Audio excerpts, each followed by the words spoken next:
ambassade Sénégal ba nekk Brésil sénégalais yi dañoo joxoon baaraama tuuma ki nga xam ne moom mooy le chargé des affaires consulaires ñu di ko wooye Sadikh nee nañu lépp li nga xam ne moom mooy ay papier ay sauf-conduit wala nga soxla carte consulaire moom daf lay fayeku ba ci ay 700 réal da lay fayeku xaalis mu nekk ay comme mbirum corruption moom lañ koy jiiñ ñi nga xam ne ñoom ñoo ko jiiñ dinañu waxtaan ak moom ci boppam waxtaan naa ak moom également dina ñëw joxe également moom version des faits loolu lan moo ko ëmb lan moo ko lal mooy benn sénégalais boo xam ne ñu ngi koy ooyee Bas nee na dafa indi jabaram fay xaas bu bari jabaram trahir ko jël doomam daw ak moom alors que doom ñi dafa am nationalité brésilienne passeport Brésil mu dem ci ambassade ba kii di Sadikh ñu fay ko 1000 de réal mu defaral xale bi sauf-conduit ba noonu la doomam demee ak soxnaam ñu daal dem Sénégal moom nag mu nekk ci méttit bu tara sénégalais ya fa nekk ñoom ñoo koy defal waaye lu ko mooy naroon na def njaaxum donc loolu dinañ ci ñëw bu ci kanamee ci deuxième heure bi moom lay doon une demi-heure ñu daal di jeexale waxtaan bi nag ak waa Argentine waa Brésil dañoo def benn say muy waa Pastef di nekk Amérique latine Brésil Argentine muy waa PDS waa PUR opposition ba nekk foofu nee nañ dañu soxla seen i carte d'identité seen i carte électeur yi bokk ci élection yi ñoom it incha allah rabbi 17h30 heure Sénégal 17h30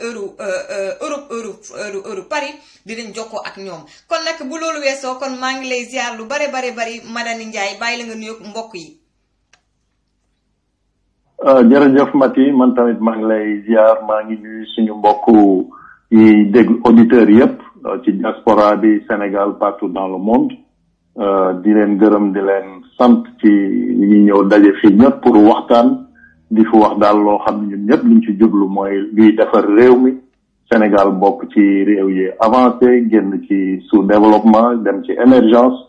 nekk un pays industrialisé ndax diaspora kuy tukki rek loo gis lu baax bitim réew da ngay bëgg it mu am Sénégal lii rek mooy yéene bi du leneen mais lépp nag ci booloo la ak liggéey jërëjëf. c'est ça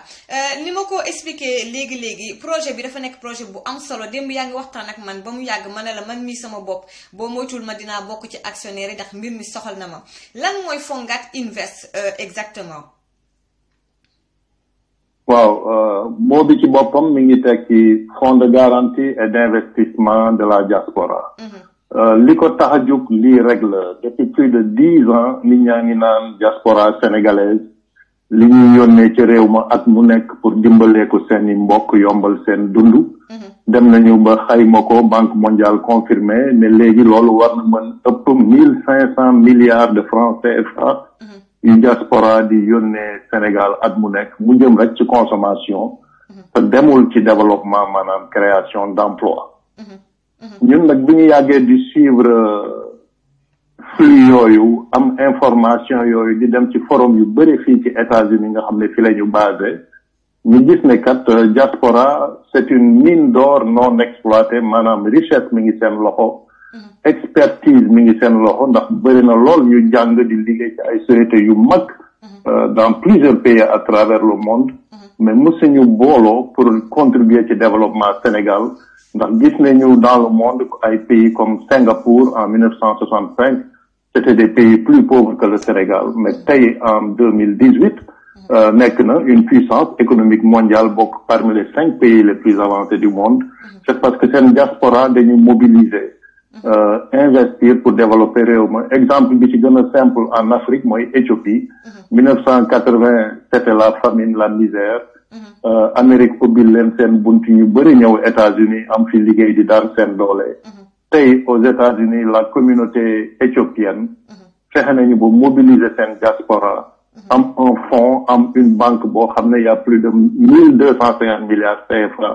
yu ciy roulé tey éthiopien boo gis États-Unis fa muy liggéey bu dee hôtel la station d'essence wala magasin ndekete moo ko moom parce que dañu nekk en partenariat aussi public privé ak seeni gouvernement seen gouvernement ubbil leen ay bunt ci Éthiopie tey éthiopiens yi aux États-Unis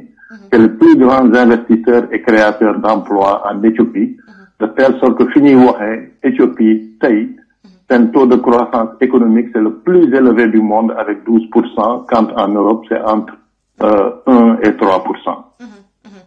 Donc mobiliser diaspora dafa nekk léegi une priorité commencé ci Sénégal bu mu mën a nekk exemple pour toute l'Afrique de l'Ouest lii daal moo ñu tax a jóg. ok donc en fait projet bi comme ni ma ko waxee sànq yéen da ngeen ciblé agriculture moom mooy mbéy mi lu ñu naan agro business donc léegi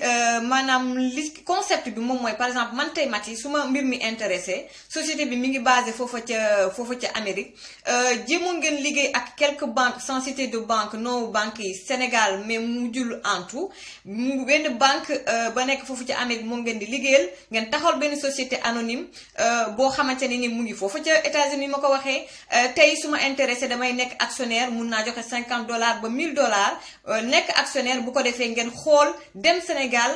xool ni ngeen di suqalee mbay mi lépp lu ngeen fa gagné lépp luy recette lépp loo xamante ne ni tukkee na ci jóge na ci business boobule immigré yi nga xam ne actionnaire lañu dañuy ubbi seen i banque bopp donc lépp jëm ci préparer retour immigré yi ak it même bu fekkee ne bëggoo ñibbi bëgg nga investir Sénégal créer emploi nga mën a bokk ci développement réew mi. voilà donc li nga ko résumé Maty noonu la wax nga presque l'essentiel. Structure bi mi ngi juddoo fii États-Unis ni ñu ko commencé dañuy invité président d'association yi nekk États-Unis yëpp il y a plus de 54. Le 25 août 2015 lañu leen invité ci ambassade Sénégal aux États-Unis ci présence su son excellence ambassadeur Babacar Diagne ancien directeur général bu RTS radio télévision Sénégal pour rek wane ne que ñun li ñu bëgg def dañu bëgg mu transparent mu am sécurité ñu xam ne rek do ay sénégalais yu woote pour jël alalu jàmbur comme ni ñu ko yàgg a gisee ndax loolu tiital na ñu bëre fii États-Unis ak ci diaspora bi ñu yàgg triandé ñu ne donc solution bi mooy daal fu ñu wooteetee diaspora pour waxtaan luy jëm ci dajale xaalis bokk ci investir au Sénégal nañ indi tamit inviter certains départements du gouvernement ñu nekk fa les témoins de cette même diaspora ndax 3 millions de Sénégalais dans plus de 40 pays à travers le monde dans les 5 continents boo wootee ci benn bërëb te ñeneen ñi nekkuñ fa baax na mu am ku leen fay taxawal pour dem xamal leen ne ñii kat li ñu woote gestu nañ ko lu leer la mën ngeen ci dugg donc noonu la ñu jëlee le principe de partenariat public privé nga xam ne partout dans le monde fu ñu dem di rencontrer diaspora bi dinañ invité ambassadeur bi moom it mu boole ñook président d'association yi ak groupement yi nekk ci réew ma bu dee Allemagne bu dee Belgique réew bu mën ci doon Italie Espagne fu ñu mën ci déplacer rek ñu boole ñook suñu compatriotes yi xamal leen ne kat Fonguat Invest lii moo ko tax a jug da ngeen bëggoon nekk ay investisseurs léegi am na structure légale bu juddu structure bi dëgg la mu ngi juddoo États-Unis mais c'est pour tous les Sénégalais de la diaspora et même Sénégalais yi nekk au Sénégal donc c'est pour tout le Sénégal mobiliser leen indi leen seen part d'action ci biir Fonguat Invest xaalis boobu bu demee ba takku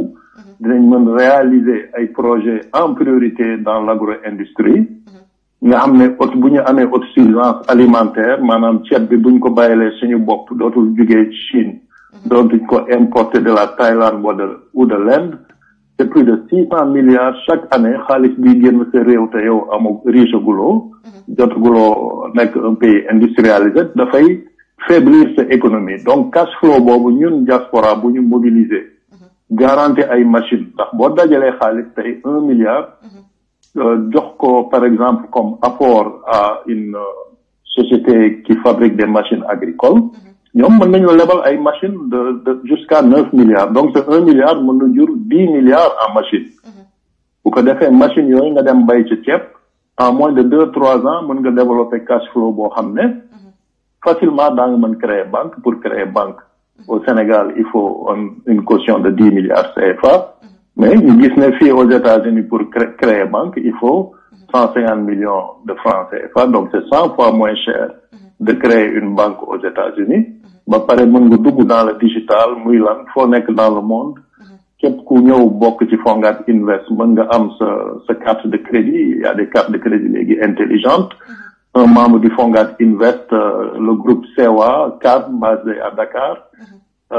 inauguré nañu cette usine il y a à peine 2 semaines pour lancer des cartes intelligentes nga xam ne même ko amul compte boo bokkee ci Fonguat Invest am cette carte Visa ou Mastercard foo nekk dans le monde mën nga ci jënd coupon d'action dans le Fonguat Invest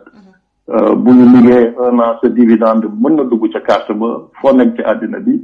mën nga utiliser carte boobu di toucher sa xaalis ci ATM. Donc c'est pour dire que le monde digital c'est extraordinaire amatul benn limite.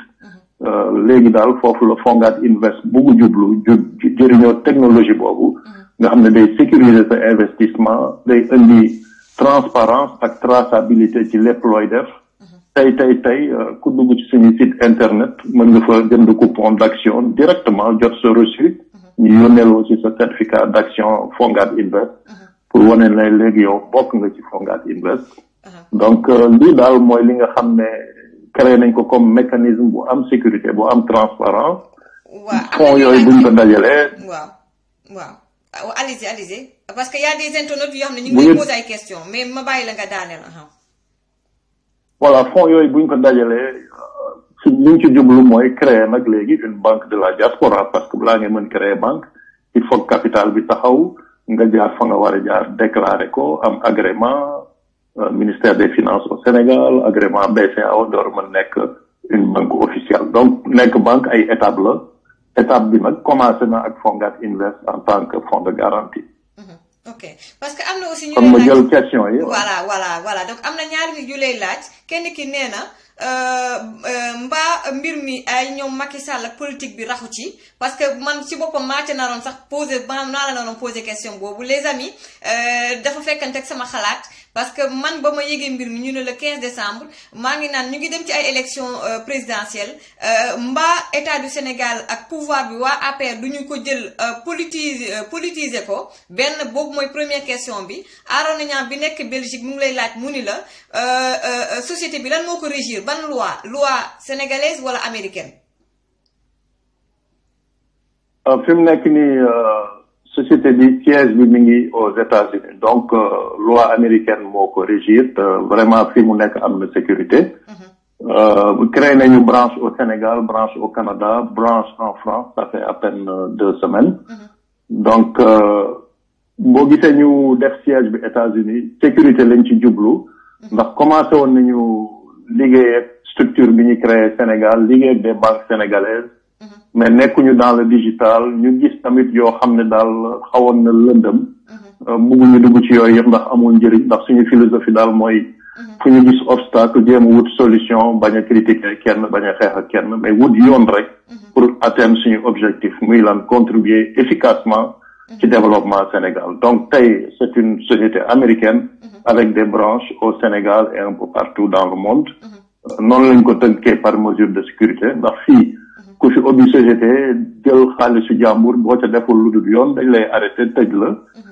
ku ci dugal sa xaalis am lu la ci naqadi tribunal boo dem aux États-Unis dinañ ci taxaw na mu waree ndax fii même le chef d'État américain bu jaarul yoon justice bi daf koy jaarale yoon donc sécurité la beneen bi it le fait que mu nekk mu basé aux États-Unis il y a des milliards de dollars yu nekk fii di nelaw tey ñun bu ñu bëggoon installer n'importe quelle unité industrielle au Sénégal ou en Afrique dans les pays sélectionnés par structure bu ñuy tuddee Exim Bank Export Import Bank c'est une société américaine fédérale am plusieurs milliards de dollars yoo xam ne bu ngeen nekkee États-Unis di jëflante ak des partenaires américains ñoom mën nañu la financer n'importe quelle industrie par exemple ci Sénégal mën nañu financer 85% yi yow 15 rek ngay indi donc yooyu yëpp ay avantages la yu ñu mën a jëlee fii yóbbu Sénégal te loolu amagul Afrique boole ci it Banque mondiale ubbi na benn structure à Dakar pour toute l'Afrique bu ñu tuddee MIGA MIGA.org Multilateral Investment Guarantee tey boo nekkee en partenariat public privé avec l'État de ton pays d'origine ñun Sénégal yeneen pays africains yi yeneen diaspora africaine mën nañ ko def ak seen gouvernement donc c'est un partenariat avec le gouvernement c'est pas un partenariat avec le parti politique au pouvoir il faut ñu def différence bi entre l'État et le parti politique au pouvoir un chef d'État a un parti politique mais il est le président de tous les citoyens donc ñu bañ a confondre ñaar yooyu ce qui fait que partenariat public-privé boobu daf lay jox avantage yu mën a am assurance MIGA boobu ma tudd nga xam ne loo investir mën nañ ca teg assurance boole laak ay partenaires industriels dans le monde loo bëgg buñ ko assuré mu am garantie ñoom daan nañ la indil ay partenaires yu installé ay unités industrielles clé en main former nit ñi bokk ca gestion ba nag ba lañ la lebal nga fay leen ko loolu la ñuy tuddee incubation d'entreprise kooku mooy phase bi nga xam ne noonu la ñuy gérer suñu projet sur le terrain ba pare lépp aussi gestion financière bi ça va être digitalisé kenn du gis cash képp ku cay liggéey ba ca liggéeykat ba ci gën a tuuti carte de crédit am lay yor bu weer dee wala chaque 15 jours salaire am day dem directement ca compte am ce qui fait que cash moom kenn du ko laal bu dee ceeb it looy jaay dañ lay ubbil lettre de crédit nga livré xaalis ba dugg ca compte ba ñay gérer xam nañu xaalis bi fu mu toll ak lañ cay def transparence totale lay am entre ñi moom entreprise bi ak ñi indi seen technologie te nga war leen fay sur 10, 15, 20 ans. Donc tontuwaale naa aussi le caractère politique.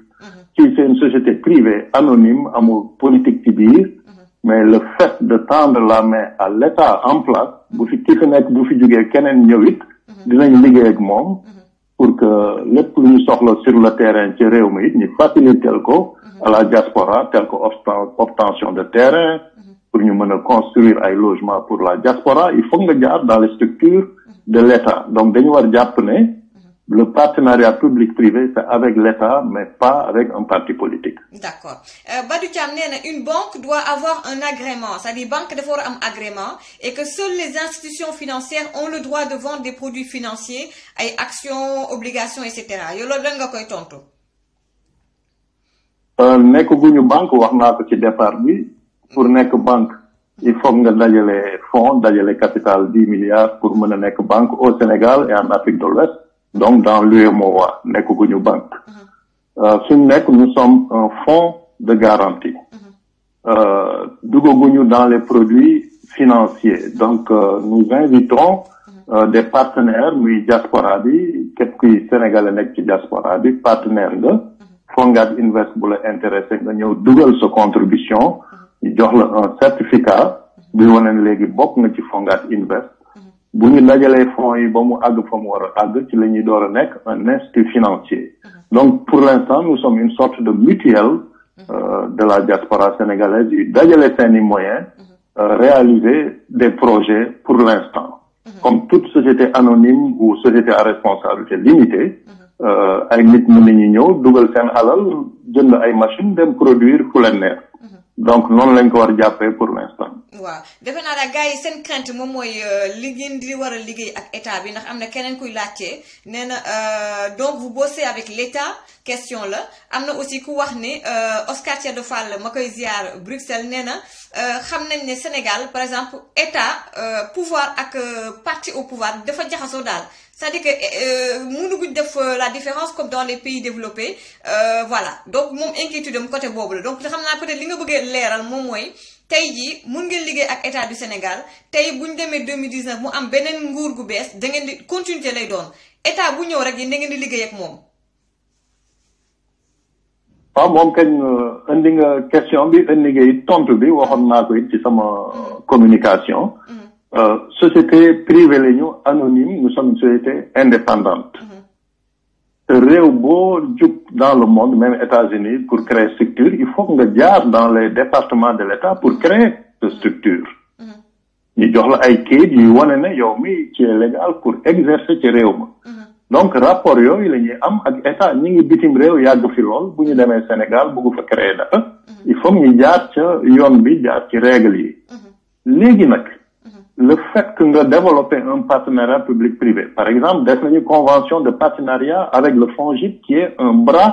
de l'État du Sénégal mais APR moomu ko État Sénégal moomu ko c'est un bras pour faciliter l'investissement au Sénégal ñun bu ñu dajalee 1 milliard tey FONGIP dina indi beneen 1 milliard muy 2 ñu ànd dem sur le marché financier lépp plus de 5 wala 10 milliards mais en machine agricole en priorité du nekk xaalis dañ lay faciliter le leasing en machine agricole ñuy produire di fay ndànk-ndànk je pense que avantage la boo xam ne ma nga fa pour tous les Sénégalais si tu remplis les critères war nga mën dem jël ci avantage boobu mu nekk une opportunité pour nga développer sa activité privée je crois que buñ ko jëlee noonu rek duñu réer duñu juum ay avantage la yoo xam ne boo ko jëlul keneen jël ko boo demul sur le terrain produire un étranger mooy ñëw ak xaalisam produire ci sa réew di def ay milliards. Donc il est temps que ñun diaspora ñu changer notre façon de penser. Changer de paradigme mobiliser wu am suñu capital bu dëgër dajale ay milliards yu bëri nekk ay investisseurs. te suñu réew produire li ñu bëgg produire état suivre ñu accompagner ñu. c'est pas l'inverse état ñëwul pour dominer ñu wala récupérer ñu. ñun ñoo leen invité pour ñu accompagner ñu parce que tey bu ma ñëwee dans n'importe quel pays dans le monde bëgg rencontrer nos compatriotes sénégalais te xaw ma fa kenn. ambassade ba laay jaar toog ak ambassadeur mu boole maag ñu mbokk yi nekk France yi nekk Italie wala Espagne ndax moom moo leen xam mu faciliter ma l'accès à ces bases de compatriotes.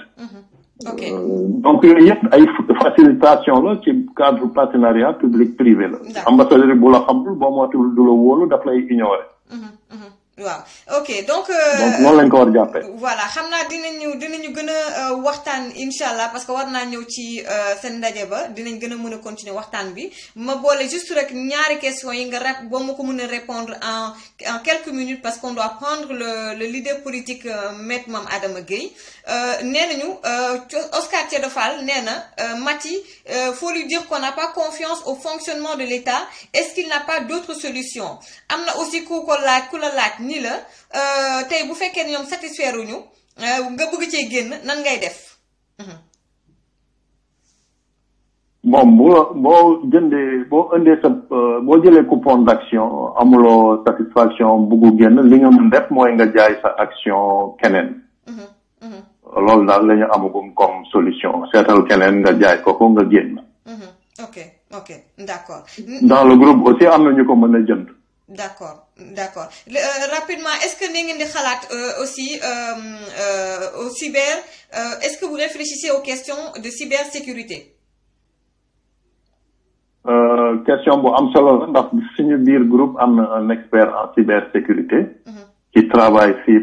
pour des instituts américains très puissants. Ubbi na aussi un centre privé à Dakar pour le développement de la cybersécurité au Sénégal.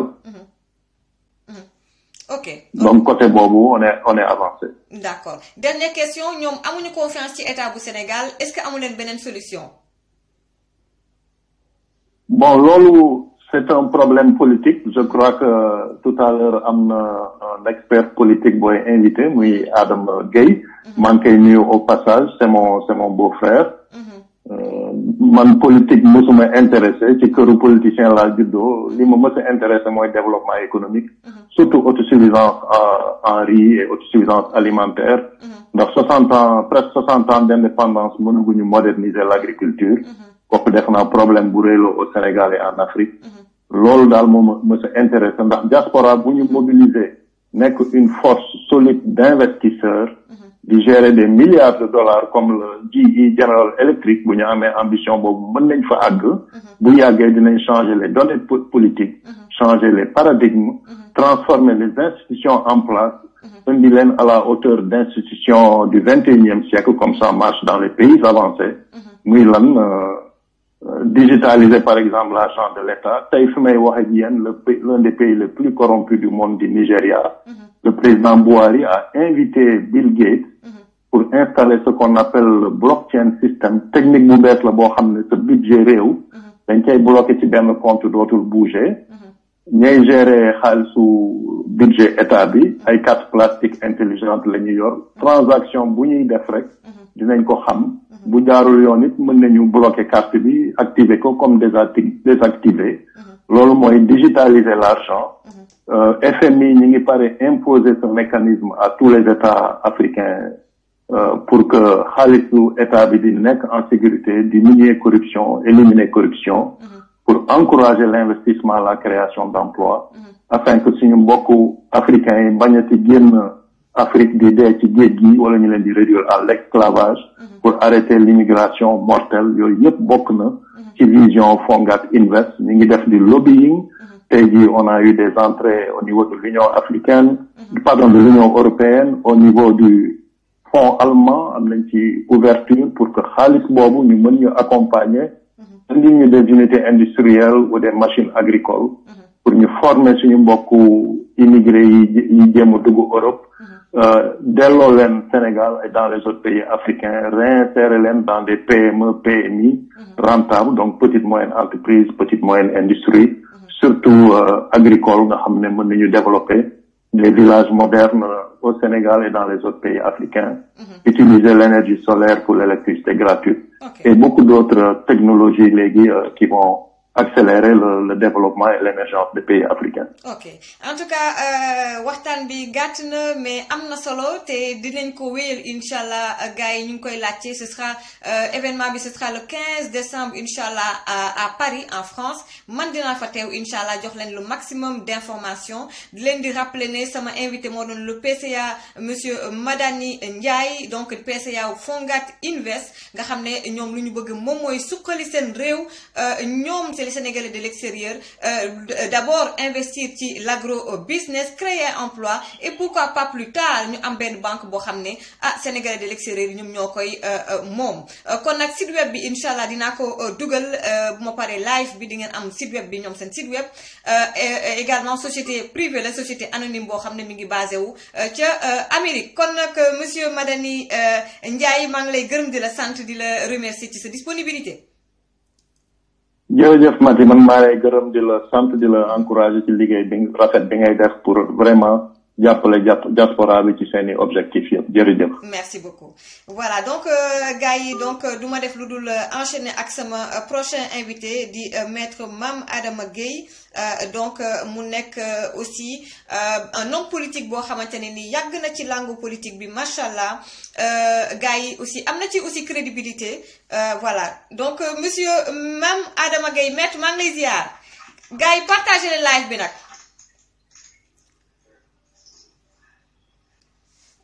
Attendez ma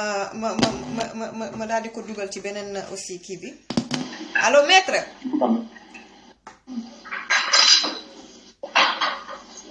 allô. oui. oui maître maa ngi lay ziar lu bare bare. maa lay delloo ziar Mati. voilà donc di rappeler sama gars yi ne da ngeen di partager lu bare bare aussi live bi ndax c'est pas facile xam ngeen ne dañu nekk di xeex ak ñun ci réseaux sociaux yi Sénégal donc état bu Sénégal donc dañu bëgg a limiter réseaux sociaux yi muy WhatsApp di Facebook ak yu demee noonu ku dugg ci live bi da ngay partager ba pare nga aimer balaa ñuy saboter live bi donc am na ñu bëri ñu may envoyer message ci biir WhatsApp naan ma ndax live bi gisuñu live bi kon partager leen live bi pour que gars yi aussi mën a gis live bi ci seen actualité également ci seen compte Facebook donc maître Mame Adama Gueye ma bàyyi la donc daf mel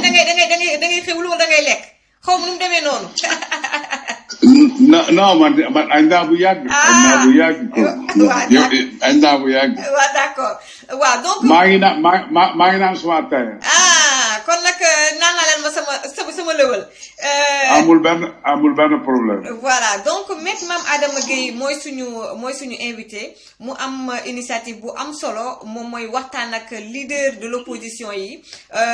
pour également ñu waxtaane li ñuy jub si moom mooy élection présidentielle bu 2019 coow li bari lool inquiétude yi bari lool ndax nit ñi maa ngi leen di wax ne bu ci kanamee war naa jël waa Brésil waa Argentine muy waa PDS waa PUR et cetera opposition ba nee na dañoo soxla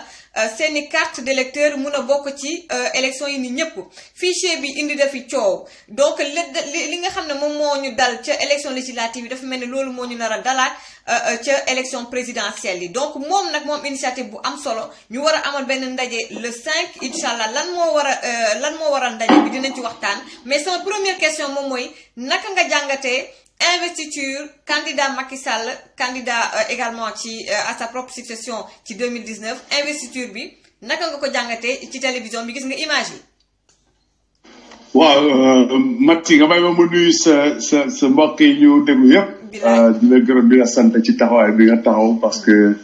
sa émission bi am na solo trop baax na si ñëpp.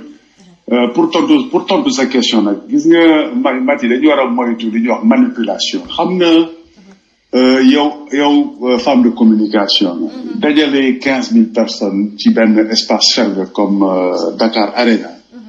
pour un chef d'État sortant ak moyens di utiliser bloqué autoroute bi jëlee ay auto fépp Sénégal dugal ci ay nit ñoo xam ne balaa ngay yéeg ñu jox la 2000 wala 5000 loolu c'est pas significatif. Donc bu ñu jëlee nag jël ay image dugal ko ci réseaux sociaux yi def direct ci télévision yi yooyu yëpp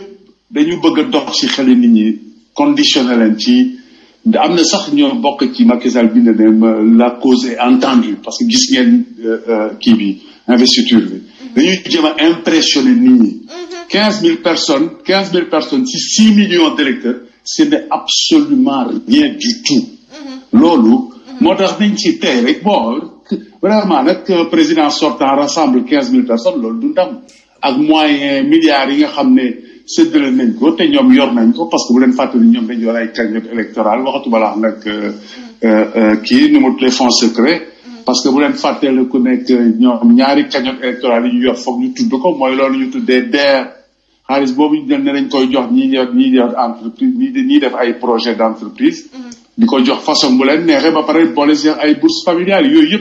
yëpp dañ koy utiliser ci cadre campagne bi donc bu ñu utiliser ce 30 milliards d'un côté 40 milliards de l'autre ak moyen état ay yor pour dajale 15 000 personnes Dakar Arena loolu du dara c'est pas significatif donc bu mu jaaxal kenn bu ñu manipuler bu ñu dox ci xel nit ñi foofu c'est pas voilà ba pare li ma jaaxal maître moom mooy gis nañ ne c'était plein au début mais ba nga xam ne ki waral ndaje bi di président Macky Sall ba mu war commencer discours am mais commencer siège yi di vide gars yi di dem seen yoon donc ça veut dire que ñi nga xam ne ñoom la ñu jox 1000 francs 2000 francs ñi ñu loué nit ñi loué dañoo jam ñaajo dafa sori ak Guédiawaye ak ñoom seen dañu commencé dem seen yoon te bu fekkee yow militant nga ñëw pour président nga bëgg mu fal daf lay jaral nga toog ba mu wax li mu war a wax ba pare man loolu ma jaaxal. absolument te am na fi kenn ku nekk si ñoom lu mu fi waxoon te Moustapha Cissé dafa noonu dañ ko jox stade amitié mu feesal ko 60 000 personnes. déglu wuñ ko de parce que bu fekkoon ne xëy na wóolu lañ seen bopp nañ ko déglu waaye daal li may wax Sénégal yi rek mooy loolu bu mu leen jaaxal loolu du dara dañu leen jéem a utiliser la gis nga affaire communication yaa ma ko gën a xam c'est-à-dire y a une manipulation dox si xeli nit ñi wane ay image daal di ko grossir de réseaux sociaux yi gis ngeen affaire bi mu demee ça veut dire que c'est interprétation bi ñu koy jox c'est une interprétation qui est totalement abusive donc ce n'est vraiment pas significatif à faire boobu. D'accord alors vendredi aussi gis nañ ne l'opposition vraiment unie main dans la main wàcc nañ ci tali bi et ça a été un franc succès. waaw loolu am na si solo manifestation opposition bi am na si solo kooku combat bu am solo la pour mobiliser citoyens yi donc ce n'est que le début parce que li ñu laaj te mu légitime parce que boo déggee mot d'ordre yëpp boo si jël dafa taxaw parce que tey mooy nañ teg élection yi jaar ci yoon nañu may opposition bi ñu respecter droit opposition bi mu jëm li si affaire fichier bi mooy nañ loi moo jox opposition droit li ñuy wax droit de regard et de contrôle sur la tenue du fichier électoral kon buñ ci seetlu xuloo nañ leen jox seen droit ñu dem dugg ci biir xool ko nañu leeral mbiru élection yi carte yi yaa ngi koy wax sànq nañ ko joxe aujourd'hui tamit question bi ñu soulever mooy nañu bàyyi jéem a def mainmise ci affaire réseaux sociaux yi yaa ngi koy wax sànq c'est très important keroog voté nañ loi bi et c'est un moment très important les gens ne font pas attention c'est-à-dire c'est un moment très important le vote de cette loi parce qu'aujourd'hui dañuy jàpp benn affaire les réseaux sociaux font partie du système démocratique te dañu war a am benn affaire gis nga Afrique ak Sénégal nit ñi dañu approprier aux réseaux sociaux yi de manière fantastique ba tax na gis nga bu njëkk ba balaa ngay mën a participer ci ay débat wala ci ay activités sociales wala politique da ngay jàng léegi loolu soxlootul et c'est important les réseaux sociaux font que chaque Africain chaque Sénégalais tu peux être un acteur du système politique tu peux être un citoyen tu peux t'impliquer tu peux même te mettre en scène parce que je dis da ngay ñëw jël sa audio wax ko mu jaar mën nga communiquer donc benn dimension bu capitale la deuxième dimension capitale c'est que pour les acteurs politiques et sociaux les réseaux sociaux leur permettent de communiquer directement sans l'intermédiaire des médias. Exactement. Et c'est important. Donc le vote de cette loi liberticide est un moment extrêmement important te dafa am lu ma ci wax keroog benn poste bu suma rakk Abdou Khadir Lo nañ def attention Sénégalais yi gis nga nañu bàyyi jàmbat benn affaire rek jaar mu dem on capitule trop vite tey da nga gis benn nit mu jël affaire bi jot na ku nekk yuuxu man ma def suma benn poste wala suma benn tweet et je me donne bonne conscience et on passe ce combat n'est pas fini il faut le mener on ne peut pas accepter que chaque jour ñuy rogner suñu liberté bés bu nekk et on est en train d'installer dans notre pays benn système autocratique rampant te yooyu par benn lañ la koy jëlal donc bu ñu bàyyi benn jaar ñu wax ko rek dem il faut mener le combat tous les gens qui sont dans les réseaux sociaux dañu war a taxaw parce qu'aujourd'hui la possibilité de réseauter dafa war a doon un atout capital dans ce combat mais ñu bañ a capituler bañ a nangu ne wata nañ ko passé ne non on ne doit pas accepter un retour en arrière sur des acquis démocratiques sur le fait que les réseaux sociaux sont un outil de débat démocratique. Ok am na ku aussi di laajte ne présence su chef d'État africain yi gis naa fi ñoom George Weah ñoom Alpha Condé et cetera enfin maa ngi nekk di lire message yi nii directement parce que c'est ça le charme des live moom mooy mun nga discuter ak Sénégalais partout dans le monde directement. mais ça c'est un débat donc dina ñooñu dugal loolu wax nañ lu am solo lu c'est très important. C'est heureux que ñu poser débat boobu. débat boobu ñaari aspect la. mooy d'abord ki leen invité bu amoon le sens de l'État muy président Macky Sall bu amoon le sens des relations internationales bu mënoon def la différence entre les affaires d'État et les affaires privées les affaires d'intérêt privé du leen invité parce que ce n'est pas une investiture d'un chef d'État benn investiture candidat la donc waru fa inviter des chefs d'État parce qu'il est dans ses activités politiques privées kooku benn la deuxième bi mooy ñi fa toog ñooñu tamit bu ñu amoon sensu état bu ñu fa toog ils sont en train de dugg ci dans les affaires intérieures du Sénégal ñoom en tant que état entre état bu fekkoon ne dañu investir un président élu il y a aucun problème mais investir un candidat ils n'ont pas le droit de s'asseoir là-bas ñu ngi dugg ci affaire intérieure du Sénégal donc ñaari côté yëpp dañu war a condamner et c'est pas normal. waaw am na ku ne Abdoulaye Diédhiou nee na quel est l'avis de maître sur les faux opposants qui infiltrent et espionnent les plateformes de l'opposition pour Macky Sall l'exemple de Baldé est récent maanaam nan nga gisee opposants ñi di jaay opposants parce que ñun on est infiltré ba ci réseaux sociaux yi ñi di jaay opposition nañu def attention opposition bi ci Sénégal ci boppam waxoon naa ne ko depuis élection législative Macky dafa infiltré opposition bi ci boppam même le président Macky Abdoulaye Wade ci entourage am dafa leen infiltré loolu moom nekkatul secret voilà donc kii nee na Abdoulaye Diédhiou nee na lan mooy sa avis ci faux opposants yi infiltré opposition bi exemple ay ñoom Baldé et cetera. xam nga Mati pour dire la vérité loolu du lu bees nag honnêtement tous les pouvoirs installés c'est première activité mooy infiltrer opposition donc loolu vraiment c'est pas nouveau maintenant ñun la seule chose qui est importante mooy lan c'est le tribunal de l'opinion ku transhumé tribunal opinion moo lay condamné loolu moo am solo ñun day ku nekk na jël responsabilité am rek citoyens yi nañu am fulla ak fayda ak ñi nga xam ne ñu ngi ci parti opposant yooyu nga xam ne dañu xëy nekk fi suba di leen fële citoyens yi leen wóolu woon te li taxoon ñu leen wóolu muy intérêt Sénégal ñooñu bàyyi leen fi jël seen intérêt jiital ko dem daal di transhumé seen citoyens yi ànd nañu am fulla ak fayda garder seen principe comme gis naa bi ñuy wax affaire Baldé j'ai lu dans les réseaux sociaux ay militants j'ai entendu parler d'une famille fàtte naa seen tur qui disent que duñ ko topp loolu rek moo am solo et maintenant nag boo nekkee ci situation bu ñu toll nii da ngay ànd ak vigilance évidemment parce que faut pas t'attendre à ce que le pouvoir en place di la defal cadeau lu mu la mun defal pour yàq li ngay liggéey wala pour infiltrer la dina ko jéem yow nag il faut être vigilant parce que xam ne loolu moom et s'organiser en conséquence mais il faut pas être naïf pouvoir bu taxaw loolu lay jéem aujourd'hui mës naa ko wax plusieurs fois dans des émissions da ngay jël par exemple aujourd'hui état bi jël des fonctionnaires de police nga xam ne suñu xaalis dañ leen di fay c'est-à-dire c'est l'argent public ñu leen di jël ñuy topp les opposants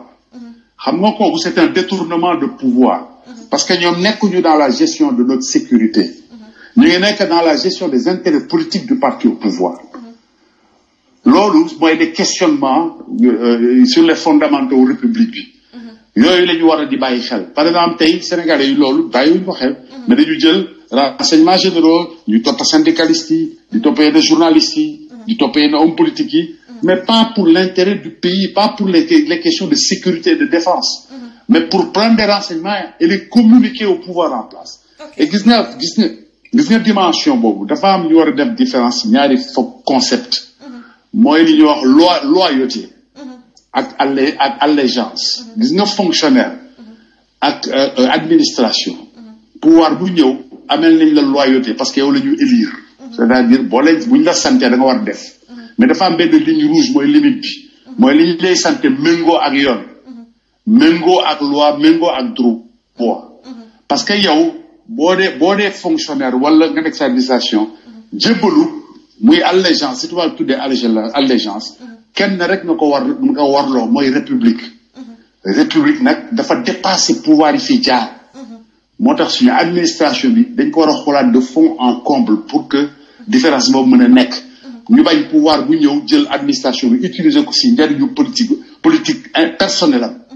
pas aux intérêts pas au service des intérêts du Sénégal et de l'intérêt général. ok mais yéen naka ngeen pour ñëw ci waxtaan bi vraiment ak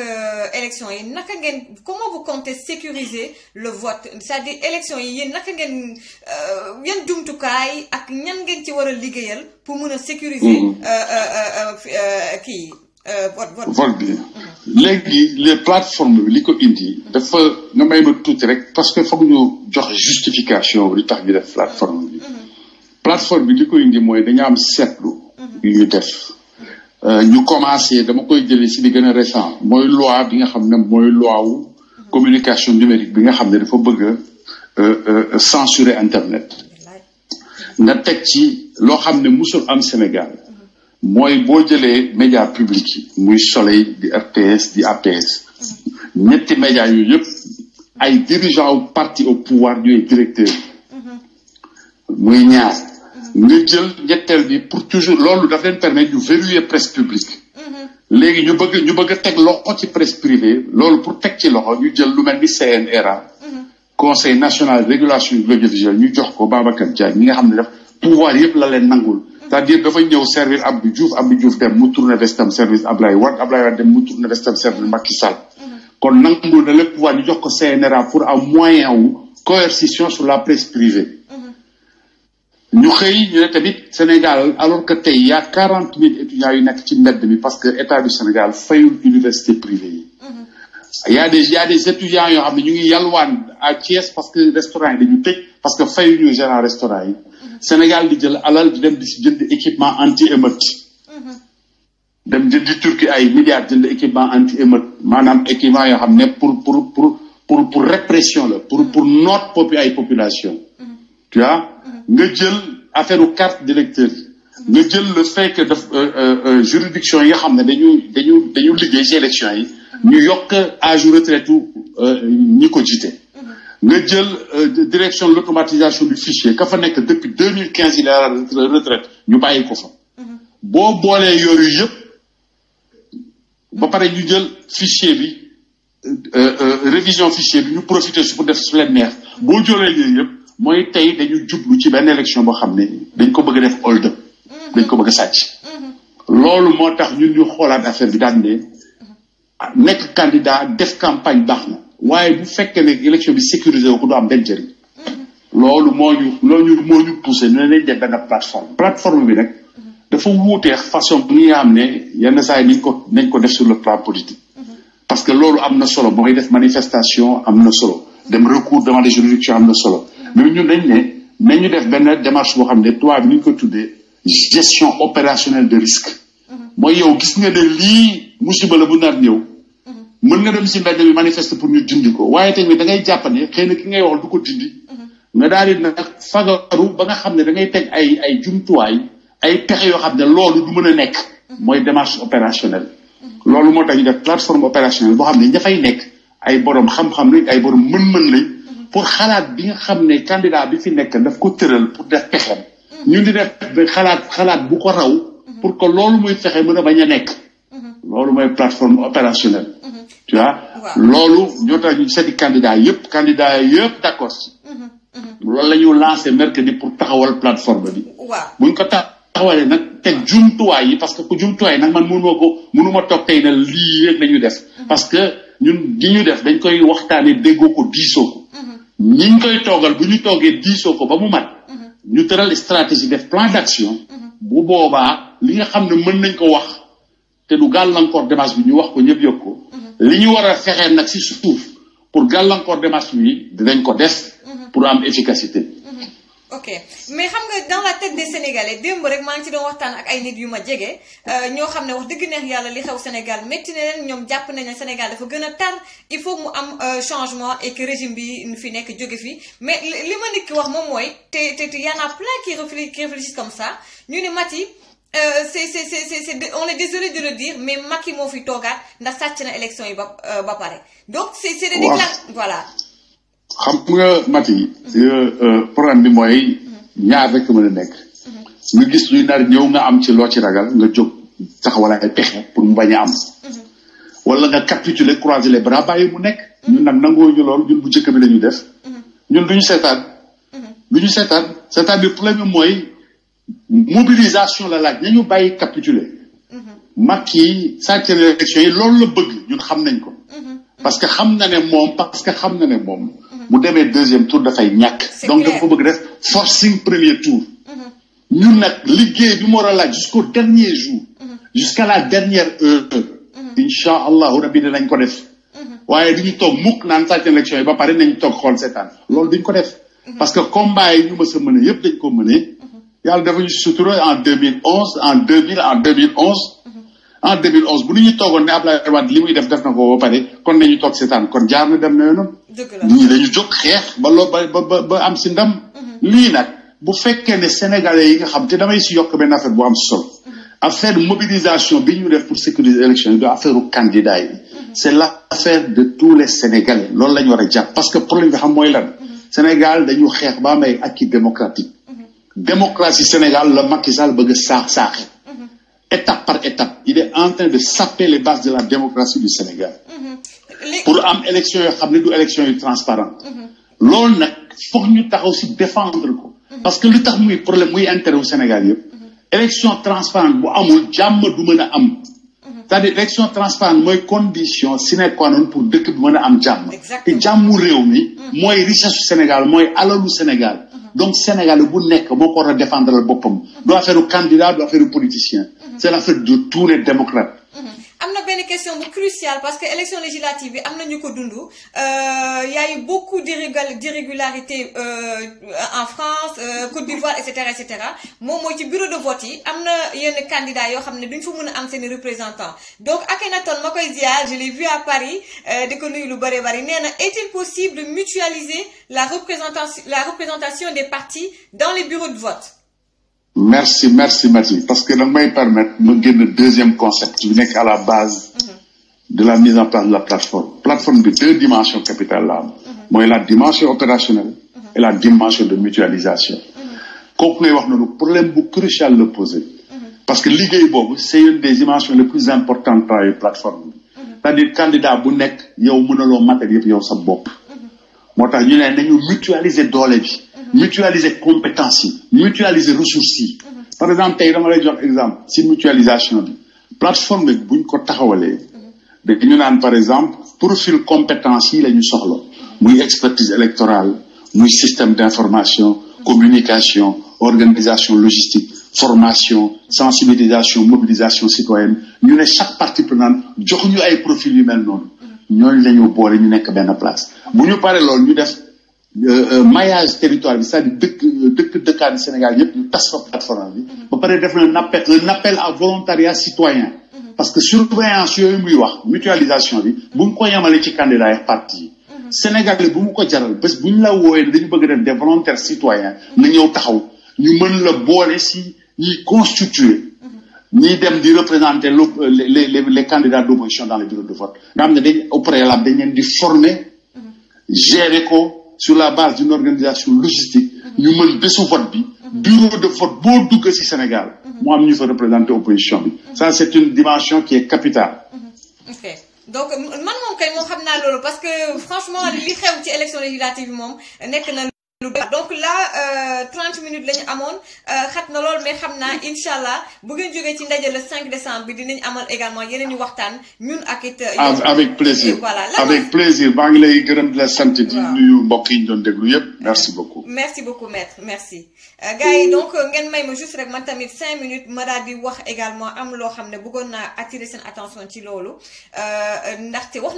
na ko sànq nit ñu bëri di ñu ñëw naan waaw Mati bu Pastef Mati bu Sonko patati patata man je le dis parce que gars yi il faut parfois ñuy wax parce que bu ñuy def live dafa am yu bëri yu ñuy dund gannaaw live yi donc dinañ la menacer sa famille sa entourage am na ñu dem ba ne xam nañ fa sa famille fan la dëkk ca Sénégal dinañu taal seen kër ak yeneen ñu di ko muñ kon am na yu bëri yoo xam ne aussi ñun il faut que ñu mun cee sànni tuuti kàddu personnellement am na ay journalistes yu bëri yoo xam ne personnellement xam naa bu baax ba ñuy taxawal seeni site internet ak yu demee noonu xam naa kan moo leen financé yan politicien yan autorité au pouvoir ban ministre moo nekk seen ginnaaw et cetera tey bu fekkoon ne tey dama nekk koo xam ne dama am carte membre ca Pastef di milité Pastef man Maty man ni ma xamee sama bopp ak man sama bopp dama koy taxaw wax ko ba pare daal di argumenté daal di assumer man du may nekk di def ay affaire sous-marin donc aussi naan ñu ngi salir deru Maty wala di ko décrédibiliser dama dépassé stade boobu ndax sama carrière mosta yomb on a essayé de me salir lu ne jëm nañ ko maa ngi fi ba tey macha allah di sant yàlla bu baax a baax li am nag moom mooy muy Ousmane Sonko leaderu Pastef muy juge Dème ba koy wax di ko waxaat di Thierno Alassane Sall ak ki nga xam ne mujj naa ko jël muy maître Mame Adama Guèye mi ak Mame Guirassy dañu nekk ñoo xam ne la façon de communiquer ak la ñuy wax seen constance c'est-à-dire dañu ma impressionné ma jox leen benn exemple et puis aussi parti bu mel ni Pastef ba ma demee Paris je me suis rendu compte qu'il y a beaucoup de personnes qui se retrouvent man ci li may samay message mu nekk loo xamante ne voilà man ça me touche également ma jox leen benn exemple maa ngi doon seetaan live ki nga xamante ne moom mooy Mimi Touré première ancienne ki nekkoon premier ministre Sénégal j'étais vraiment déçue parce que dama bëgg ay femmes yoo xam ne ñu nekk ci fu ñuy nasee ak fu ñuy noccee muy milieu média milieu politique et cetera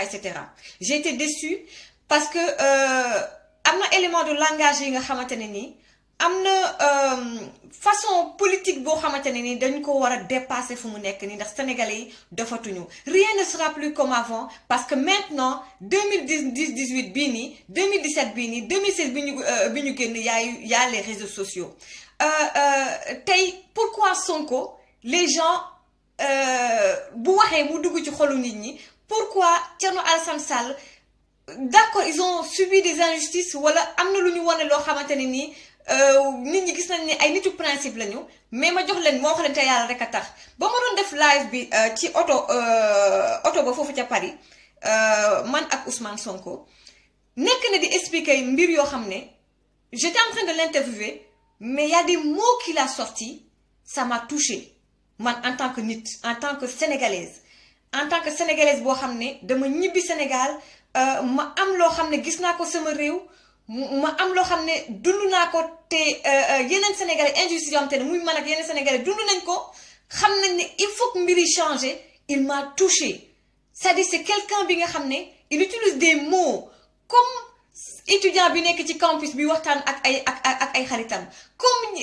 femme bi nga xamante ne mi ngi ci salon de coiffure di waxtaan ak ay xaritam comme taximan bi nga xam ne su ma duggee ci biir otom ni muy waxtaanee ak man il utilise ces mots là ni sénégalais yi di waxee de manière très simple avec tellement de sincérité que man il m'a touché je vous le dis très sincèrement te comment il m'a touché je sais que nous le touché yeneen sénégalais yi pourquoi je vous dis ça mooy man li may xalaat man moom loolu la wax avec ses mots et ça m'a touché mu nekk loo xam ne il faut les tenants du pouvoir ñi nga xam ne ñi ngi wër président Macky Sall ñi nga xam ne ñi ngi def politique depuis 20 ans 30 ans il faut qu'ils sachent que les choses ont changé. Il y a une façon de communiquer. Soyez simple dans vos mots. Rapprochez-vous du peuple. Rapprochez-vous du bas peuple. Tey mënu leen ne comme quelqu'un qui a fait un commentaire hier ba ma dugalee image investiture président bi mu ne ma mu naan Macky Sall dafa xam sénégalais yi bu soobee yàlla di ngeen découvrir beneen Macky Sall ci campagne bi. Est-ce que da ngeen defee ne politique moom mooy comme li ma gis Mimi Touré doon ko def ci live bi maanaam langue de bois moom mooy teg nit ñi sénégalais comme yeewuñu ba tey politique moom mooy dangay nax askan bi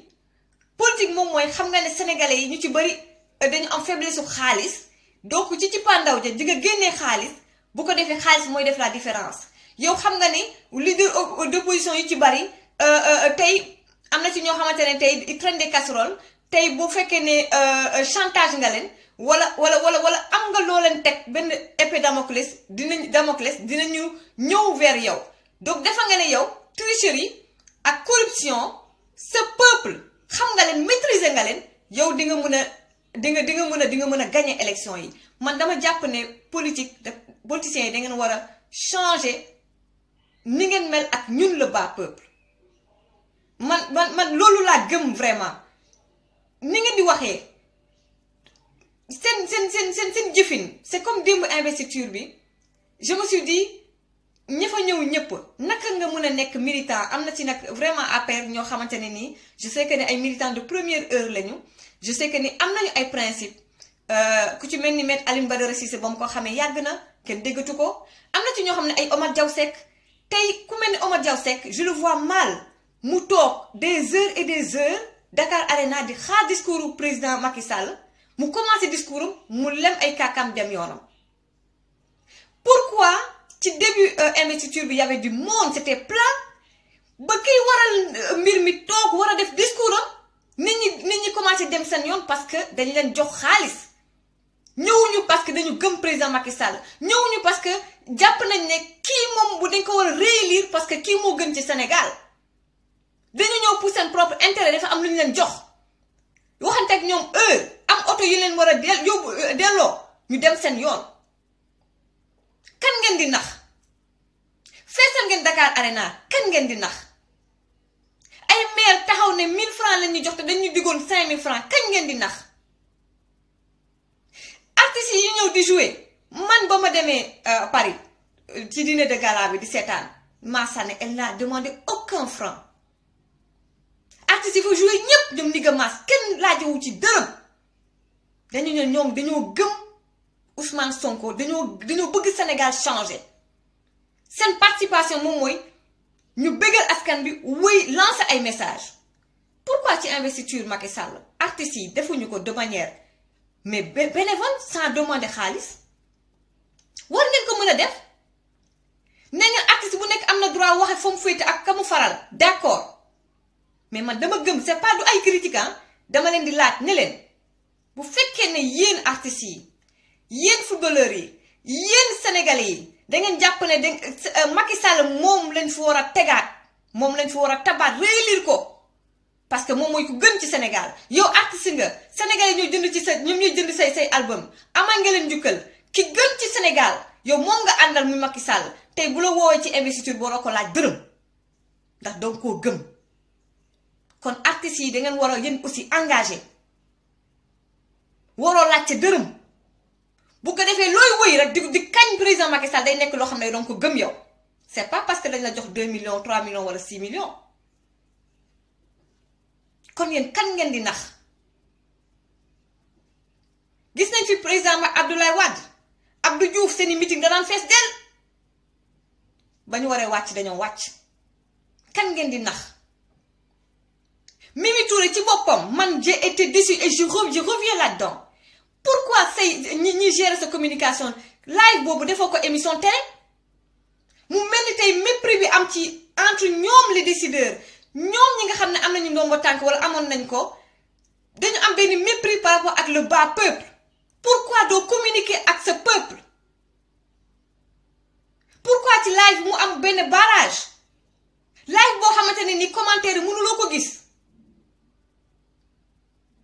en fait live Facebook moom mooy la personnalité politique le leader politique day am benn moment boo xam ne dafay dialoguer direct avec le bas peuple, avec le mécanicien, avec le chauffeur de taxi, avec le planton, avec l'avocat, avec le cadre de banque. moom ngeen di waxal sénégalais boo xam ne partout dans le monde du am benn intermédiaire. loolu mooy le charme d'un live Facebook. Mimi Touré